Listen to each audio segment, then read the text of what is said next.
Hi, and welcome to this presentation about studying A-level Spanish at the Boswell School.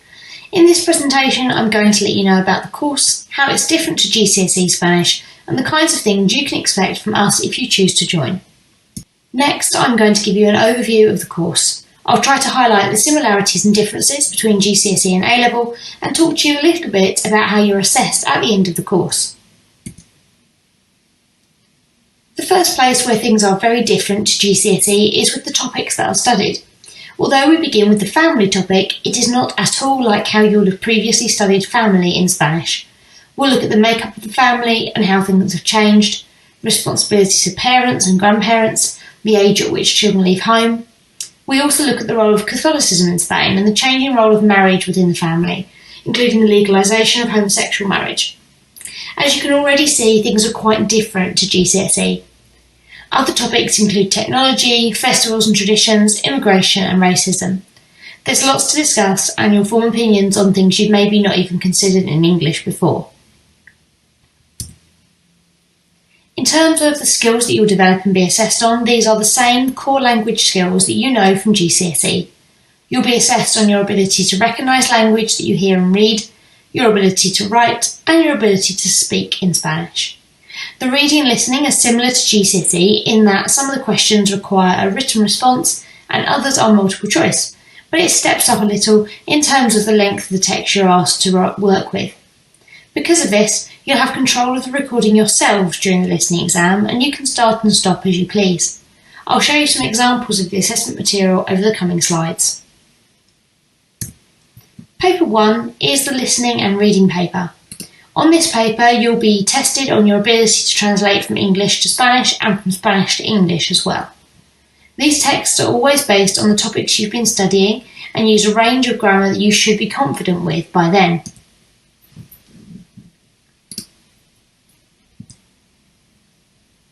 These are examples from the translation tasks. So the translation in Spanish comes with a paragraph in Spanish to help you with some of the trickier vocabulary and structures. Feel free to pause this video to take a longer look at these, but do remember that these come at the end of the course and you won't find them easy right now, and that's absolutely fine. Here are some examples of questions in the listening and reading section. As you can see, there are a range of question types, including multiple choice style that you'll be used to. There's another task type that is different from GCSE, and that is the summary, which asks you to write a summary of what you've heard or read, and you must include certain points, such as the bullet points on the screen here. Paper 2 is the writing paper, which involves writing 2 short essays on the play and film that we studied during the course. You'll be asked to analyse themes and characters and the decisions made by the author or director and how they affect the audience. It's one of the parts of the course that is the most different from GCSE and really gives us a chance to teach you a bit more about Spanish history and culture. As I mentioned before, the essays are on a range of topics, so as you can see here, there are questions related to themes, character and the representation of different aspects of the work. You might want to pause this here to take a closer look. The film we study is Volver by Pedro Almodóvar, and here is the trailer for that film. Hay más cosas que yo debería saber y que no sé. Mogollón. Hay gente que dice que la ha visto. ¿A ti no se te ha parecido? No. ¿Y a ti? Tampoco. Mamá, hay algo que quieres que yo haga, ¿no? Cortarme el pelo. Somos una familia pobre, pues viviremos como una familia pobre. ¡Paula, cuelga ese teléfono ahora mismo! Agustina tiene cáncer. Tienes cáncer, Agustina. Venga, un fuerte aplauso para Agustina. Estaba contando lo de mi Borja, que me lo han vuelto a percibir de expulsión. ¿Qué te parece? Le ha pinchado la rueda al cura que le da religión. Uy, qué olor a pedo. Si es como si acabara de estar mamá peyéndose a culo lleno. ¿No lo leí vosotras? ¿Tienes un poquito? No. Que la María es mía. Mirad lo hermosas que están las plantas. No. Yo estaba ciega con tu padre y él se aprovechó y me puso los cuernos hasta el último día de su vida. ¿Se nos va a parecer? Espero que no. Bueno, y si no es pasar un pan con pan, entonces ¿qué es lo que me estás pidiendo? Va a acompañarme hasta el río, abrir una zanja, enterrar el frigorífico y no hacer preguntas. ¡Ay, Dios mío! ¿Y la rusa? ¿Quién es la rusa? ¿Una que tengo para ayudarme? No te muevas ni hables, que está mi madre. Tacatán, tacatán, tacatán. Volver. Es muy doloroso que una hija no quiera a su madre. Con la frente marchita, la nieve del tiempo platearon mi ser.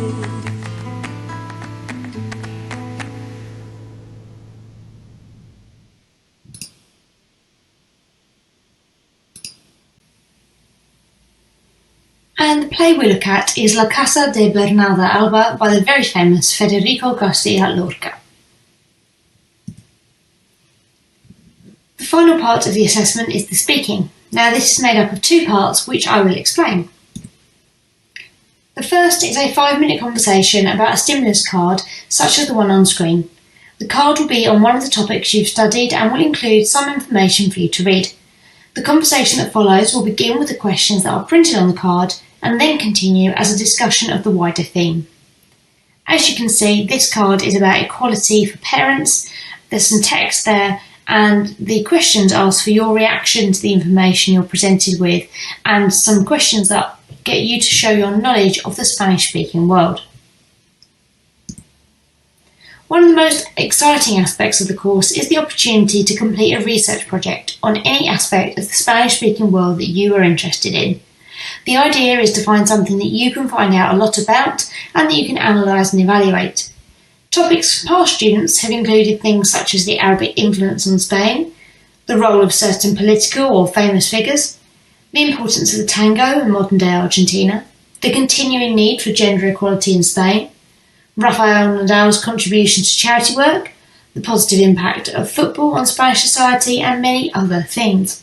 You can really take this project in whatever direction suits you. You'll be assessed on this via a presentation and follow-up questions during the speaking exam. In terms of resources, we'll provide you with a textbook and access to Caboodle, where there are more interactive activities, as well as the access to the listening files for the textbook exercises. You'll need to provide your own copy of the film and the play, but we can worry about that much nearer the time. Our expectation of you is that you are keen to learn Spanish and ready to learn more about the Spanish-speaking world, its culture and its history. You'll be able to organise yourself to make sure you have notes on all elements of the course in safe places, and you'll be proactive in doing further study and seeking support when you need it. If you have any questions, then please do feel free to email me and I'll get back to you as soon as I can. My email address is on the screen.